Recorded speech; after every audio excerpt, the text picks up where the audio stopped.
Magandang gabi po sa inyong lahat na ngayon po ay nakatune in dito po sa programa ng Church of God's Miracles. Jesus is the answer. Pribilehiyo po na ako po ay kasangkapanin ng ating Diyos upang magpahayag ng kanyang mga salita. Ako po, Sister Alice Serrano. Ngayong gabi ay atin pong pag-uusapan ang patungkol sa kabalisahan. Ito po yung damdamin na halos araw-araw ay umaatake sa puso at isipan ng maraming tao. Nagdudulot ng awa sa sarili, kalungkutan, minsan ay pagkatulala o di naman kaya ay pagka-rindido. Yan po yung dulot kapag yung kabalisahan na yan ay umatake. At nagsasanhi din ito ng pagiging irritable, yung madaling mainis, at hanggang sa magkaroon na ng galit, at minsan natutuloy pa sa poot. Sa kasukdulan ng pag-atake ng kabalisahan, ay ina-isolate na yung kanyang sarili. Mas gusto na niyang nagsosolo. Lumalayo sa mga dating tao na kanyang nakakasalamuha at magkukulong na lang sa kanyang bahay o sa kanyang kwarto. At yun po, pag dumating na po sa punto na yun, depression na yung kanyang nararanasan. Ang mga bagay na ito ay hindi po nais ng Diyos na sapitin ng kanyang mga nilalang. Ayaw po ng Panginoon na tayo ay magkaganon. Sa Kawikaan 12, talata po ay 25, nagpapahina sa loob ng isang tao ang kabalisahan. Ngunit ang magandang balita ay may dulot na kasiglahan. Yun po yung totoo. Na sa panahon na tayo ay nababalisa, pinanghihinaan na tayo ng loob. Di po ba? At talagang walang masarap na pakiramdam kapag nababalisa. Pero salamat dahil ngayong gabi nais ko pong ipaunawa sa inyo na mahal kayo ng Diyos. Mahal tayo ng Diyos. Ikaw na nakikinig ngayon, mahal ka ng Diyos. At pinagmamalasakitan niya ang iyong buhay. Hindi aksidente na mabrowse mo ang programang ito. Natili muna at makinig sa mabuting balita na ihahayag ngayong gabi. Tayo po muna ay manalangin. Aming Ama na makapangyarihan sa lahat, Diyos ng buong sangkatauhan, sa oras pong ito kami lumalapit sa iyo. Nagpapakumbaba po kami at tunay nga pong inaamin namin na sa ganang mga sarili po namin ay wala po kaming kayang gawin. At kung may nakikita kang bahid ng karumihan, kasalanan na taglay namin sa aming puso, isip at labi, Ama, patawarin mo po kami. Salamat, Diyos kang mapagpatawad at Diyos kang laging handang kami ay linisin. At salamat din po sa iyong pangako na sa bawat pagpapahayag na iyong salita, ang magsasalita ay ang banal na Espiritu. Ang magtuturo ay ang banal na Espiritu. Kasangkapan mo lamang po ang aking labi. Salamat po, Panginoon. Pagpalain mo ang labing ito at hayaan mong magsalita lamang ng pawang katotohanan, hindi mahaluan ng mga karunungang pantao ang bawat pananalita. Maraming po salamat, Panginoon. Pagpalain mo rin ang mga taong nakikinig sa oras na ito. Bigyan mo po sila ng mataimtim na puso na nandoon yung interes na matuto at mapalakas na yung salita. Pagpalain mo ang kanilang mga puso at na nagmimithi, Panginoon, na patuloy na makatagpo ka sa Espiritu at katotohanan sa pamamagitan ng iyong salita. Salamat sa iyo po ang mataas na papuri, parangal, pagluwalhati at pagsamba sa pangalan ni Jesus. Ito po aming dalangin. Amen. Amen. Sa unang Pedro po, Kabanata 5, talata po ay 7, ito ang sabi. na inyong ilagak sa Kanya ang lahat ng inyong kabalisahan sapagkat kayo'y ipinagmamalasakit niya. Sabi po ng talata, nagmamalasakit sa atin ang Diyos.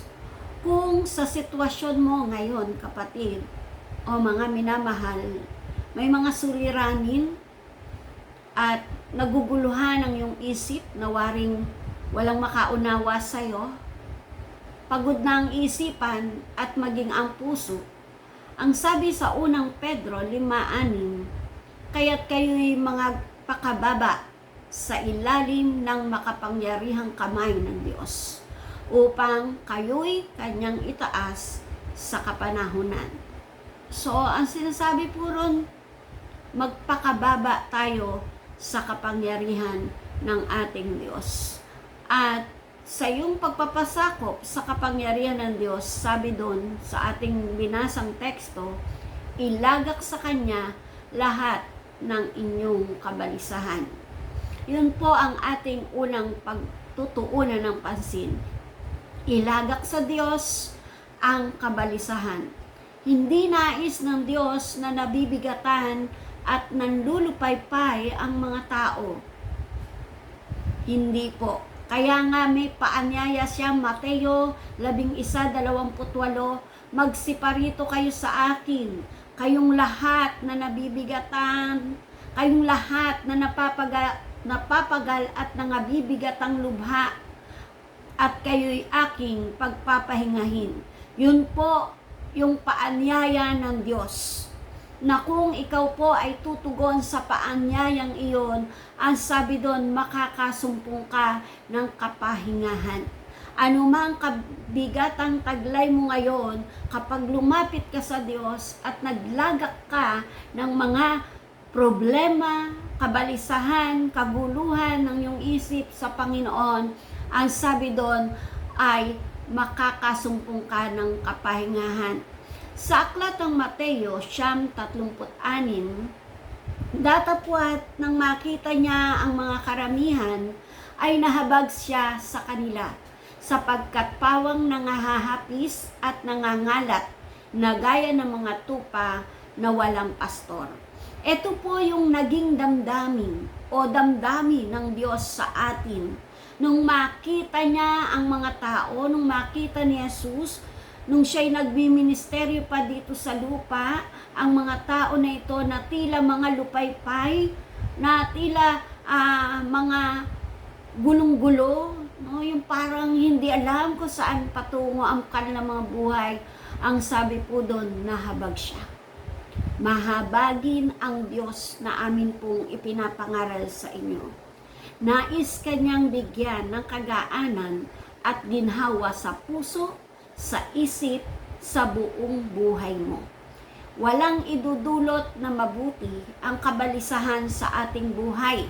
Sa aklat po ng Lucas 12, talatang 22 hanggang 24, at sinabi niya sa kanyang mga alagad, kaya nga sinasabi ko sa inyo, huwag kayong mga balisa sa inyong pamumuhay, kung ano ang inyong kakanin, kahit sa inyong katawan, kung ano ang inyong daramtin, sapagkat ang buhay ay higit kaysa pagkain, at ang katawan kaysa damit.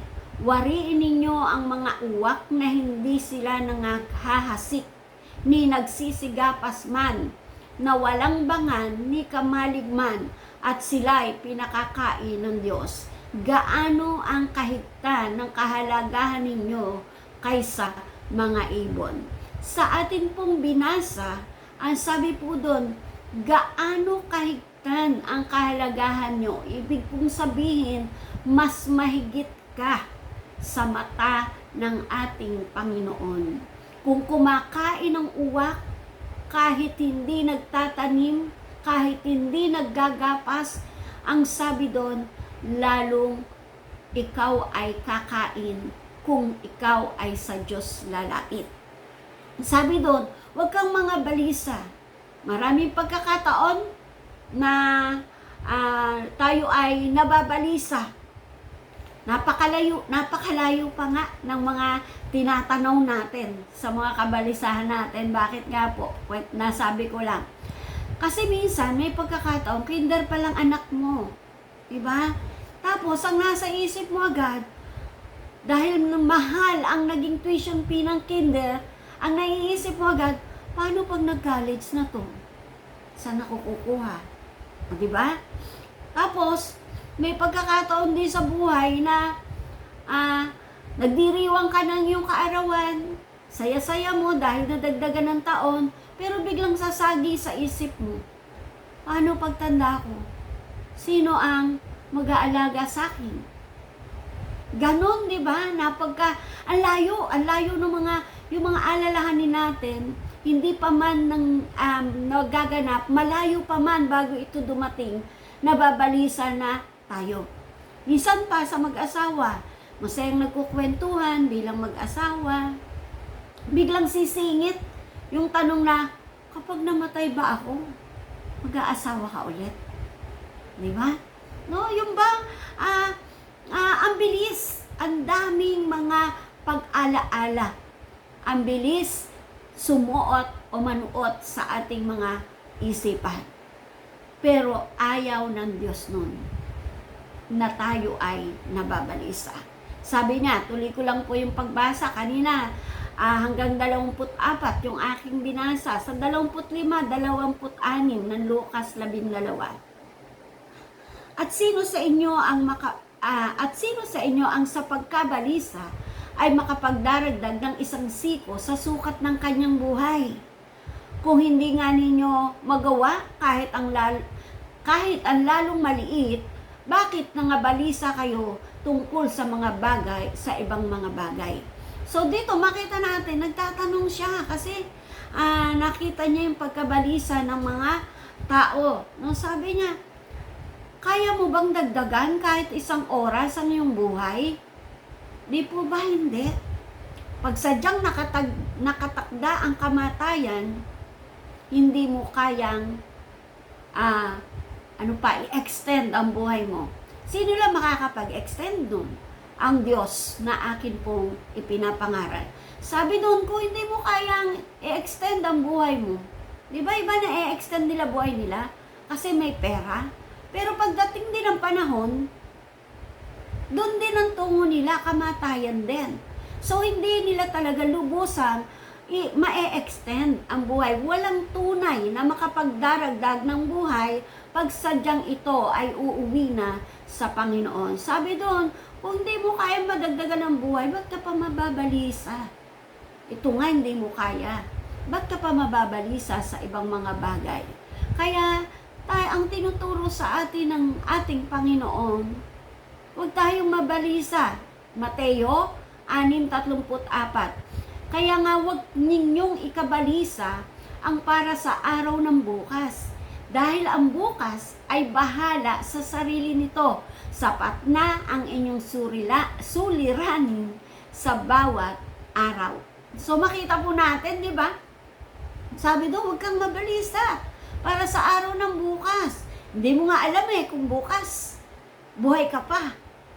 Naintindihan po ba natin yun? So, wag na. Sabi doon, hayaan. Sabi nung salita ng Diyos, hayaan mo na ang bukas ay maging bahala sa kanyang sarili. Ang buhay at ang tinuturo ng ating Panginoon, mabuhay tayo sa bawat araw. Sa bawat araw. Kaya nga sa itinurong panalangin, bigyan mo po kami ng aming kakanin sa araw na ito. Hindi po tinuro ng Diyos na bigyan ka ng pagkain, manalangin kayo, bigyan ako ng pagkain para sa buong taon. Sa araw na ito. Sapagkat ang kabalisahan, kapag hindi po natin ito inilagak sa Panginoon, kinakasangkapan niya ng demonyo upang paralisahin ang ating buhay. Para wala tayong produksyon. Para wala tayong magawa na kahit ano. Yun ang nais gawin ng kaaway. Subalit, di ito magaganap kung matututunan nating magtiwala sa Diyos. Sabi ng Diyos, ilagak mo sa akin ang iyong kabalisahan. At kapag naglagak ka, natural, dumarating na sa puso mo ang pagsampalataya sa ating Diyos. Ang paglalagak ng kabalisahan sa Panginoon ay patunay na sumasampalataya tayo sa Diyos. Sa aklat ng Juan 14:1, huwag na kayong mabalisa. Sumampalataya kayo sa Diyos, sumampalataya din kayo sa akin. Si Jesus po ang nagsasalita dito. Sabi doon, huwag na kayong mabalisa. Ano lang kailangan? Sumampalataya kayo sa Diyos at sumampalataya din kayo sa akin. Ang tinutukoy niya ay pagsampalataya sa Diyos Ama at pagsampalataya sa Kanya na nagmiministeryo at nagtuturo ng salita ng Diyos. Sa aklat ng Isaias 40:31, ngunit muling lumalakas at sumisigla ang nagtitiwala kay Yahweh. Lilipad silang tulad ng mga agila. Sila'y tatakbo, ngunit hindi mapapagod. Sila'y lalakad, ngunit hindi manghihina. So, yun po yung kayang gawin ng Diyos sa mga magtitiwala sa Kanya. Kung ilalagak natin ang kabalisahan at tayo'y mananalig sa Kanya, sabi doon, tayo ay lalakas at sisigla. Yung nararamdaman mong panghihina, panlulupaypay, na parang ayaw mo na, suko ka na, pag nagtiwala ka sa Diyos, sabi doon, lalakas at sisigla. Ang sabi doon, hindi ka mapapagod. No? Kapag nagtiwala tayo sa Diyos, hindi para makaranas ka ng pagkapagod, hindi para makaranas ka ng panghihina. Sinabi po yun ng Diyos at gagawin ng Diyos sa ating lahat. Sa aklat ng Awit 74:11, kapag ako ay ginugulo ng maraming suliranin, ang wagas na pag-ibig mo ay umaaliw sa akin. Ito po yung patotoo ng sumulat ng aklat ng Awit. Ano po? Sabi niya, pag maraming gumugulo sa kanyang kaisipan, no, pag maraming mga suliranin na parang sabihin natin na masalimuot na suliranin, ang sabi po niyan, pag-ibig ng Diyos ang umaaliw sa Kanya. Ganun din po ang gagawin sa atin ng Diyos. Maglagak lang tayo ng tiwala sa ating Diyos. Jeremias 17:7-8. Sabi po, mapalad ang mga taong nagtitiwala kay Yahweh. Pagpapalain ang umaasa sa Kanya. Katulad niya'y isang punong kahoy na nakatanim sa tabi ng batisan. Ang mga ugat ay patungo sa tubig. Hindi ito manganganib kahit dumating ang tag-init, sapagkat mananatiling luntian ang mga dahon nito. Kahit umulan, ay wala itong alalahanin. Patuloy pa rin itong mamumunga. So ito po, kaya nga po ang sabi ng Diyos, magtiwala ka sa akin. Kasi kapag naglagak tayo ng tiwala o nanampalataya tayo sa ating Diyos, kabilang tayo sa mapalad. Alam niyo po, pag sinabing mapalad, no? Yung po'y, grabing mga nakapaligid na pabor sa taong mapalad. No, ang sabi pa rito, no, kahit pa dumating ang tag-init, di tayo manganganib. Alam niyo po ba, sa karamihan, pag tag-init, summertime, marami pong tao na naaatake ng kaaway. Di po ba? Ang dami mga sakit na dumadating sa mga tao. Pero ang sabi po ng Panginoon, kahit dumating ang tag-init, hindi tayo manganganib. Naunawaan po? Na hindi mo aasahan, naku, tag-init na naman, delikado na naman ang ating kalusugan. No? Kasi pag tag-init, maraming na-high blood, maraming inaatake. Hindi po, no? Sa mga nagtitiwala sa Diyos, sa mga nananampalataya sa Diyos, ang sabi, kahit dumating ang tag-init, hindi tayo manganganib. Bakit? Kasi may Diyos na sa atin ay mag-iingat, may Diyos na sa atin ay magpoproteksyon. Ang sabi pa, kahit hindi umulan, wala itong aalalahanin. Ibig sabihin, kahit pa hindi na umulan, hindi tayo mag-aalala sapagkat ang Diyos ang ating tagapagsanggalang. Ang Diyos ang magsusundo ng lahat ng ating pangangailangan. Alam mo po, mga kapatid, kahit nga mag-isip ka ng mag-isip kumbaga mapuyat ka na kaiisip kung paano mo lulutasin, susolusyonan ang iyong sarili o ang iyong pangangailangan o ang iyong problema. Kahit mabasa na ng panay luha ang iyong unan, malibang sa Diyos ka nagtiwala, doon ka lang makakasumpong ng kagaanan ng pakiramdam, kaginhawahan at katiwasayan ng puso at isipan. Kaya nga, sa iyong pakikinig ngayong gabi, huwag mong hayaang lupigin ka ng kabalisahan. Huwag mong hayaan na ang mga alalahanin ay lunurin ka. Huwag kang matakot sa sitwasyon ng buhay mo ngayon. Isa lang ang solusyon, gaya ng ating pinag-aralan, lumapit ka kay Jesus ng may buong kapakumbabaan. Ilagak sa Kanya lahat mong kabalisahan. Magtiwala kang lubos sa kaya niyang gawin sa iyong buhay. Tanging si Jesus ang katugunan sa lahat ng suliranin ng tao. Kahit ano pang suliranin yan. Kahit mga sitwasyong hindi ka nais-nais. Kahit mga sitwasyon na para bang walang lusot.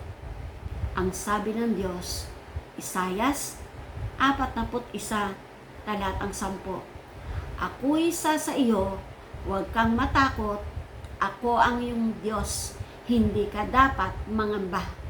Palalakasin kita at tutulungan, iingatan at ililigtas. Kapatid, napakaganda at napakainam ng pangako sa atin ng Diyos.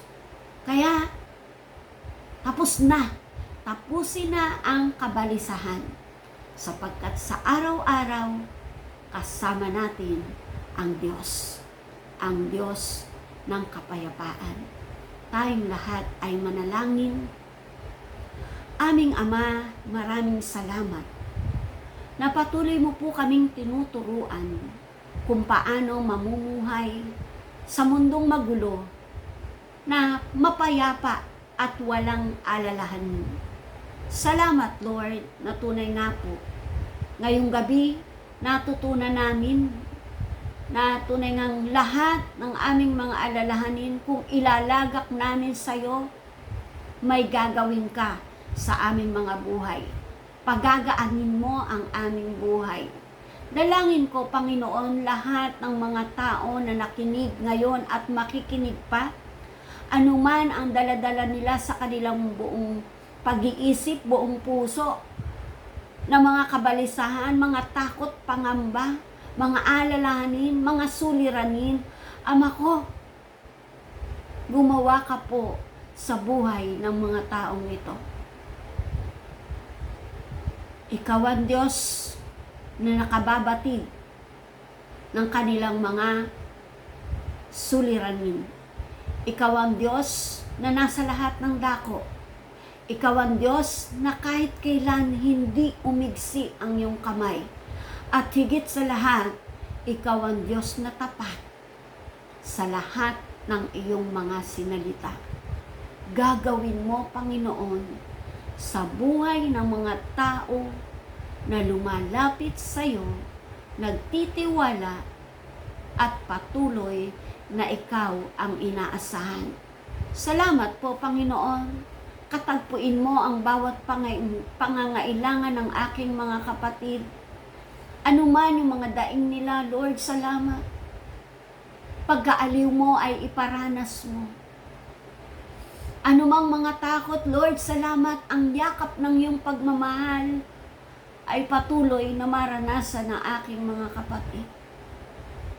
Ang kahabagan, pagmamalasakit mo, Ama, tunay na ipadama mo sa bawat nakikinig ngayon. Salamat po, Panginoon, aliwin mo lahat ng nadadalamhati. At Lord, lubos na kalayaan, aking idinideklara. Kalayaan sa depression ay aking idinideklara na magaganap sa mga taong sumasampalataya sa iyo. Salamat po, Panginoon. Salamat. At Ama, amin pong itinataas sa iyo ang aming bansa. Kahabagan mo ang bansang ito. Sumagana ang iyong biyaya sa bansang Pilipinas, sa mga mamamayan ng Pilipinas, sa mga pamunuan ng Pilipinas. Patuloy kang mahabag at maranasan ang iyong mayamang pagkilos. Maghari ka, Panginoon, sa kabuuan ng bansang ito. At patuloy inaangkin ko, Panginoon, pagmamalasakitan mo ang aming bansa. Hindi mo po hahayaan na dumating po kami sa kakapusan. Bagkos, ipapakita mo, ikaw na Diyos ng kasaganaan na aming sinasampalatayanan, ay hindi matatapos ang pagdaloy ng pagpapala sa aming lahat, sa aming bansa. Nilikha mo ang bansang ito mayaman sa mga natural resources, Lord. Salamat. At lahat ng mga natural resources, mapagyaman naming lubos at patuloy na maging kasangkapan upang mapaunlad ang ekonomiya ng aming bansa. Maraming salamat, Panginoon. Salamat na ngayong gabi, tinugon mo ang bawat dalangin, mga impit na daing sa kanilang mga puso at isipan. Salamat, binigyan mo ng katugunan.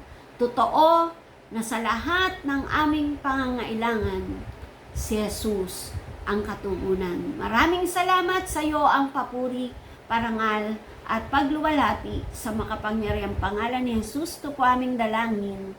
Amen. Amen. Purihin ang Diyos at isang napakagandang gabi sa inyong lahat at lagi nyo pong subaybayan ang bawat live streaming na ginagawa po ng Church of God's Miracles. Meron din po tayo na daily manna tuwing umaga.